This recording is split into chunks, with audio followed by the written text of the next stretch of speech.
Yo, fam. I always want to start a YouTube channel, but I just feel like I don't have the equipment. I don't have the camera that I need. So, maybe I'm gonna take a chance and just buy the camera. So let's look it up. Best camera for YouTube. Got this one for $5.99. Oh yeah, I think I heard about this one. Yeah, the Sony ZV-1F. These are what my friends are talking about. These are really good cameras. It's a lot of money though. I don't know, man. This is what you shouldn't do. I don't necessarily mean that you shouldn't buy a new camera or upgrade your equipment, but what I mean is that you shouldn't wait until you have the next best thing to get started on what you want to do, especially when it comes to YouTube videos. So let me get to it. Cameras, I'm sure you've probably seen people say like the best camera is the one that you have on you at the time, and that is very true to an extent.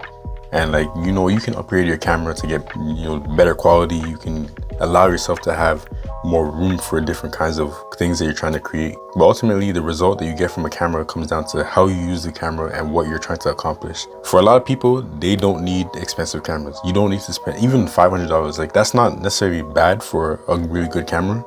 But at the same time, you don't necessarily need to spend $500, especially if you are somebody who has, for example, a recent iPhone, a modern iPhone.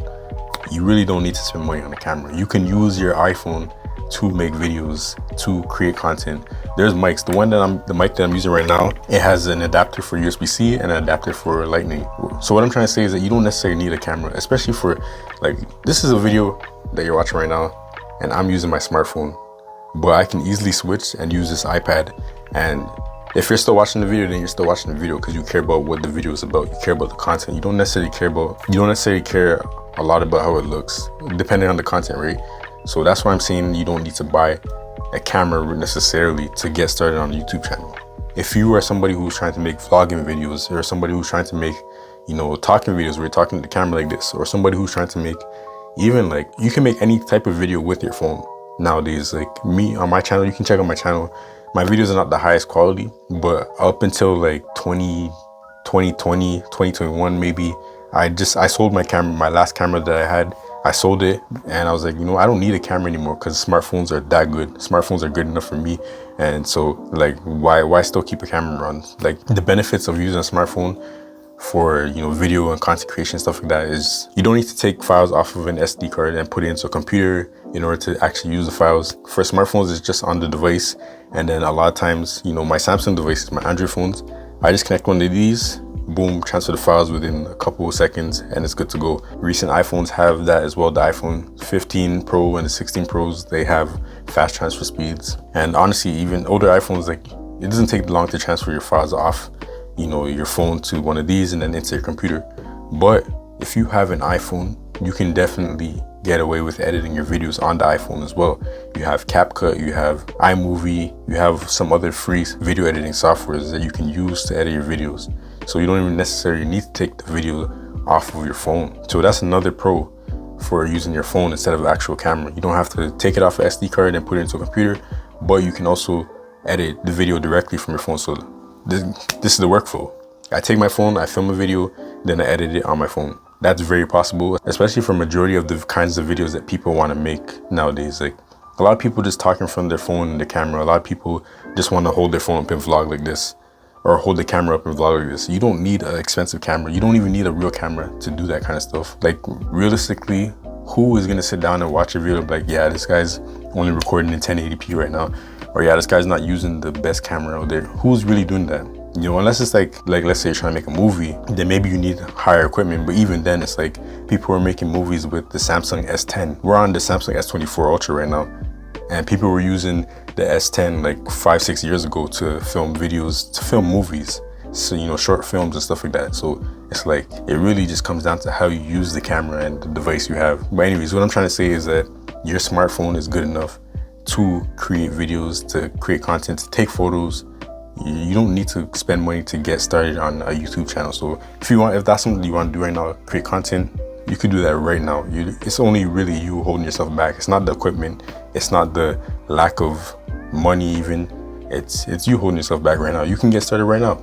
And in fact, if you look at social media, a trend is like vintage looking video and vintage looking photos and stuff like that. People are buying older cameras to get a specific look and stuff. So if you're somebody who has, let's say, an iPhone 6, you have like an iPhone 7 still, or 8, anything that's lower than 11. Let's say you still have one of those phones and you're daily driving and stuff, you might feel like you need to upgrade. Maybe the batteries, whatever, I don't know. Either way, if you have one of those older devices, it's gonna produce a look with the videos and the photos that it takes that people nowadays actually want. People are searching for that. People are using filters to get that kind of look.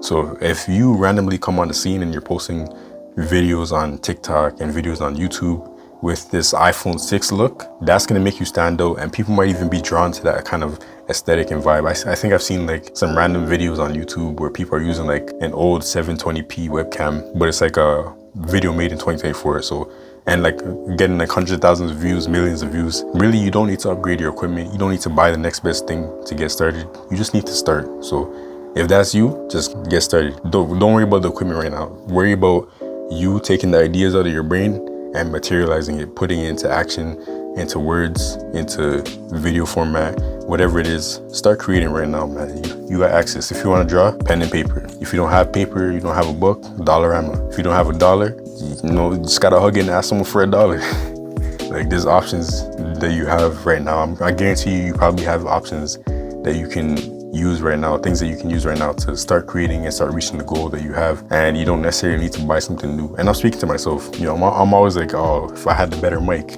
like if I had a better mic, I have another mic over there. If I had that, then it'll be this and that. My music would start sounding better. I bought a $400 something mic because I also make music. I bought a $400 something mic thinking that, my sound is just gonna elevate, it's gonna be amazing. Little did I know there's so many things you gotta learn about music. You gotta learn about mixing, mastering, compression, EQ. You gotta learn about what you're plugging your mic into, and you gotta learn about the gain of the mic and the room that you're recording in. Like I have these foam things on the wall to help with dampen the sound in the room and stuff like that. I even got like this. That's something that we had on our mattress to soften it and make it more comfortable to sleep on. And we stopped using it, so I cut it up and I use it kind of in the room. And I have more of it. I'm trying to place somewhere else. But anyways, my point is, I bought a $400 mic thinking it would just revolutionize my music and make it sound better, make my rapping sound better. But there's so many things that go into making music that the equipment is just not gonna make it sound good. You can't buy equipment and think like, oh, that's gonna solve all my problems. The only way to solve the problems and to elevate whatever you're trying to create is to get better at it. So in terms of music, one big thing that artists don't realize, artists starting out, they don't realize is like, you have to get good at performing. Somebody who's using like a $50 mic can sound better than somebody who's using a $2,000 mic, $5,000 mic, because they're better at performing, they're better at projecting their voice, they know how far away to stand from a microphone, and they also know like about environment, stuff like that, editing, mixing, whatever. So all that to say, the next best piece of equipment that you can buy, the next best thing that you think you need to get started, to do something, make a YouTube video, make a song, whatever, you don't need that. All you need is your action. So get started. Let's go. Right, testing the mic. Hopefully the mic is working right now. Can you hum it? I'm taking L's anyways. All right, testing the audio on the iPad with this mic right here, the USB mic connected to the dock. Test. This is really close up. This is further away. Let's see if there's a difference in sound.